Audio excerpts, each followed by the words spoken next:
Blessed afternoon sa ating lahat. And church, it's blessing time. It's giving time. So praise God for a very powerful word that we just heard today. So now let's proceed with our tithes and offering, honoring God with our tithes and offering. So church, this is an opportune time to give back a portion of what God has graciously blessed us with. So let us take a few moments to reflect on the heart and power of giving. So church, giving our tithes and offering is not just about money, and this is not also just about church practice. It's about honoring God and trusting Him with the first and the best of what we have. So let me share with you 3 key points on the heart and power of giving.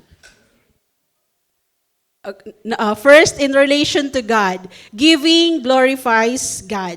So, the first recorded tithing in the Bible was through Abraham. No, it was not out of duty or because it was an act of it was given voluntarily. And mababasa po natin ito sa Genesis 14.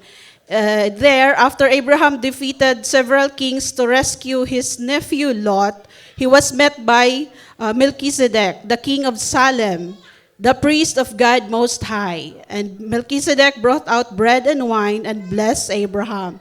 And Genesis 14:20 says, and Abraham gave a tenth of everything. So Melchizedek is a powerful foreshadowing of Jesus Christ.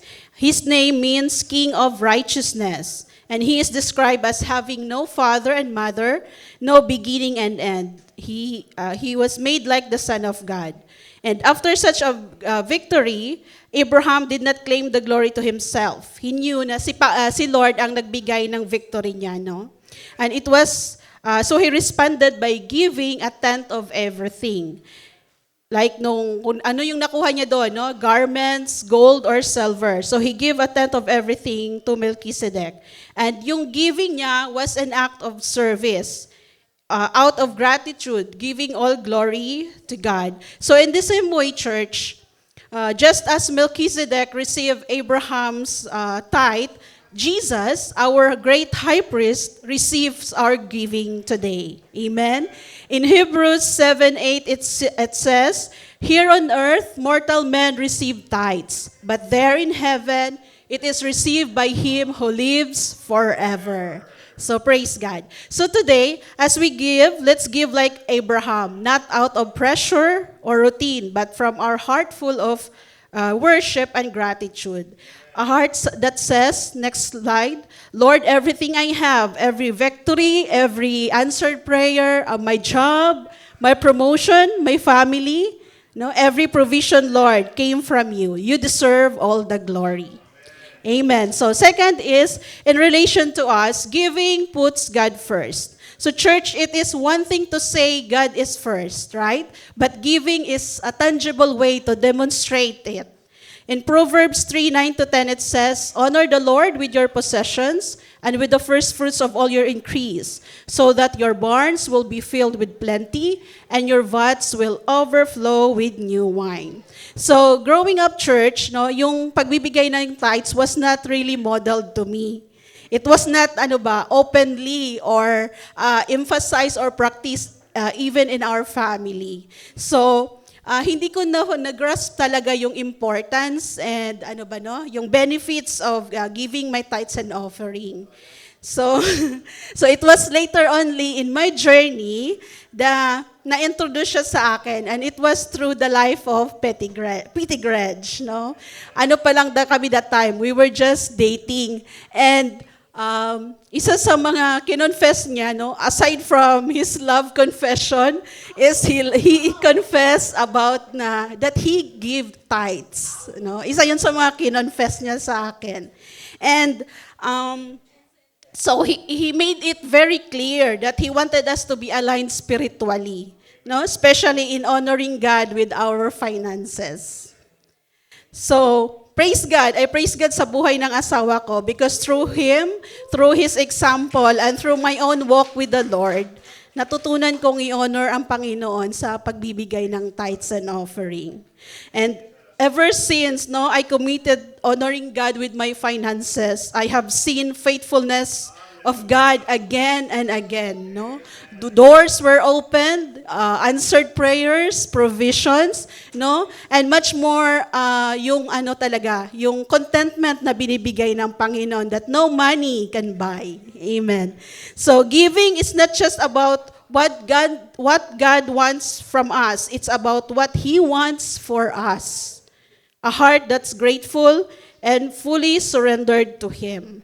So church, if tithing feels unfamiliar or even uncomfortable sa'yo, I was there, galing din ako doon. But I encourage you, don't see it as a church obligation. It is an opportunity to align your heart with God and experience His faithfulness firsthand. Amen. So the last one is in relation to God's work, giving fuels His kingdom. Malachi 3:10 says, "Bring the whole tithe into the storehouse, that there may be food in my house. Test me in this, says the Lord Almighty, and see if I will not throw open the floodgates of heaven and pour out so much blessing that there will not be room enough to store it." So the phrase that there may be food in my house, it refers to sustaining the temple and those who serve in it. And back then, yung tithes, yun yung nagsusustain sa temple who had also provided the Levites. Amen? And the needy. So the food was the fuel that keep God's house functioning. So today, our giving supports our church here in Dubai and in the Philippines. Amen? It supports missions. It supports ministries. And it also supports our needy brethren. Praise God. Everything God uses to touch and transforms lives. So, God's design is that we become channel of God's provision. Church, we are blessed to be a blessing. So, honoring God with our tithes and offering is divine invitation to participate in God's plan and experience His promises. So, church, as we give today, let us remember these three things. Let us remember the heart of giving. In relation to God, giving glorifies God. In relation to us, giving puts God first. And in relation to God's work, giving fuels His kingdom. So, before we march forward, can we all declare 2 Corinthians 9:6-7? Let us read. "Whoever sows sparingly will also reap sparingly. And whoever sows generously will also reap generously. Each of you should give what you have decided in your heart to give, not reluctantly or under compulsion, for God loves a cheerful giver." So now let's give our tithes and offering to the Lord.